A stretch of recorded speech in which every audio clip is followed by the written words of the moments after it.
Le murmure de la nuit s'installe sur le petit village de Giveny. C'est l'heure où les questions non dites flottent dans l'air.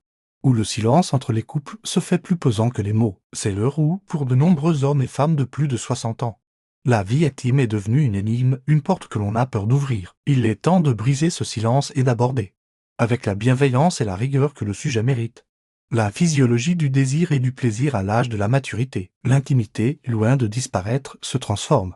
Et comprendre ces mécanismes est le premier pas vers une vie sexuelle épanouie. Le véritable problème n'est pas le corps vieillissant, mais l'ignorance qui l'entoure. Le mythe le plus persistant et le plus dommageable est que la sexualité est l'apanage de la jeunesse. Ce cliché social crée une pression inutile et une anxiété de performance qui paralyse. Il pousse les individus à s'isoler dans leur souffrance, convaincus que leur expérience est anormale. Prenons l'exemple de Louis, un ancien artisan ébéniste de 68 ans. Depuis 2 ans, il observe une baisse progressive de la rigidité et de la fréquence de ses érections. Il s'inquiète, mais n'ose en parler à sa femme, Marie.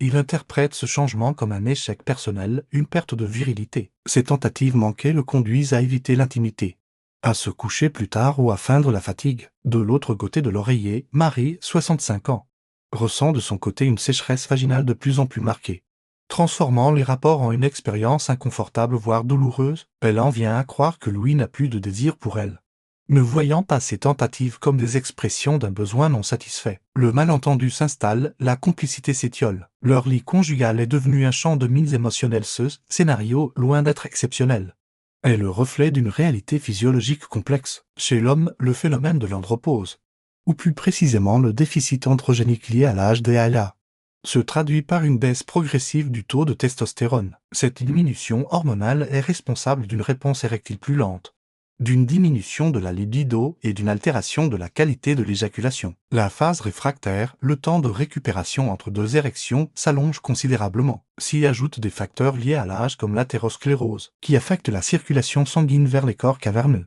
ou hypertrophie bénigne de la prostate, qui peut également impacter la fonction érectile et l'éjaculation. Chez la femme, la ménopause, avec la chute des œstrogènes et de la progestérone, provoque des changements profonds. L'atrophie vulvovaginale entraîne une perte d'élasticité et d'hydratation de la muqueuse, rendant la pénétration souvent douloureuse. La lubrification devient plus lente et l'excitation moins intense. De plus, des pathologies chroniques, comme le diabète, l'hypertension ou l'arthrite, et leurs traitements antidépresseurs, diurétiques, peuvent avoir des effets secondaires non négligeables sur la fonction sexuelle. Le problème réside dans l'agitation que ces changements engendrent en l'absence de savoir. Louis, obsédé par la performance passée, ne voit pas les solutions qui s'offrent à lui. Marie, persuadée d'être la cause de l'éloignement, ne demande pas d'aide. Le silence alimente le cycle de la honte et de la frustration. C'est une spirale descendante où l'incompréhension mutuelle remplace l'affection partagée. On se prive non seulement de l'acte sexuel, mais aussi des bénéfices immenses que l'intimité, sous toutes ses formes, apporte à la santé physique et mentale. L'activité sexuelle régulière, même adaptée,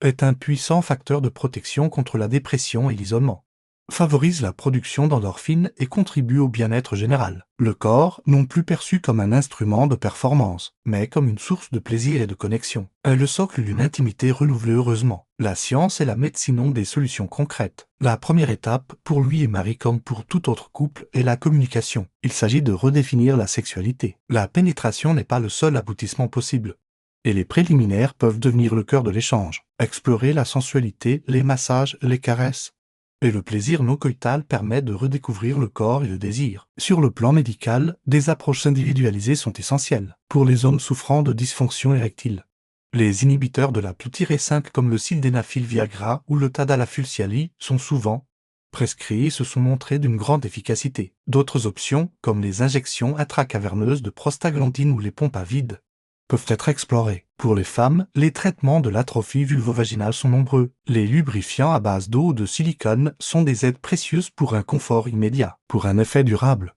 la thérapie hormonale locale sous forme de crème ou d'anneaux vaginaux d'oestrogène est une solution de première ligne, permettant de restaurer l'hydratation et l'élasticité des tissus. Un suivi avec un gynécologue est indispensable pour évaluer les options de la sexualité après 60 ans.